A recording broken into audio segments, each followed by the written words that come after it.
Greetings and welcome to the Neurotheology YouTube channel's Music in the Brain series. In this episode, I'm going to be talking about music and spirituality. So regardless of what kind of spirituality you're coming from, whatever your religion is, I want to use this resource. It's by Rupert Sheldrake. It's called Science and Spiritual Practices.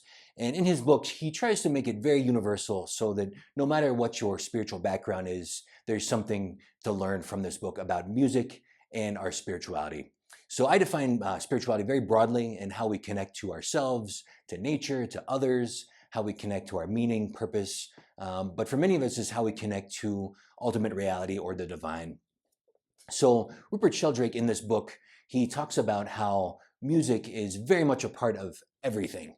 That if you look at birds, look at frogs, look at crickets, there's rhythm, there's vibration in nature that is all over, and it's absolutely amazing and wondrous and gives us a sense of awe. And there's so many reasons for us to embrace our musicality.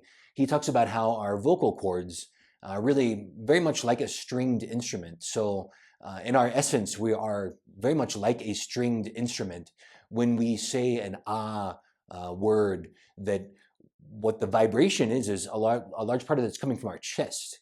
But if we say more of an E sound, that vibration is going to be coming more, we'll feel that more in our heads. Or an N or an M sound, we'll feel that vibration more in our nasal area. So we're largely like a musical instrument. And when Rupert Sheldrake talks about how music and musicality is such an ingrained part of what we are, he talks a little bit about his wife too. And his wife has taught chant for many years, and when she's teaching chant, she uses this metaphor that I think is really beautiful about how we can be either enchanted or disenchanted in life, to be drawn up in the musicality of life, to be enchanted, to feel connected to the melody of all that is, or we can be disenchanted, that we can be often in times where we feel overwhelmed, we have grief, we go through traumas, and we don't feel that melody. We don't feel in accord with reality. So in terms of how we engage our spirituality, there's so much that musicality can teach us. So he talks about chant, he talks about mantras. So if you're someone that wants to do chanting or mantras in your spirituality, there are a lot of benefits. But if chanting or mantras are not part of your particular tradition, you can also hum. And what happens with humming, that vibration connects us to our vagus nerve, which helps us feel a sense of calm and peace.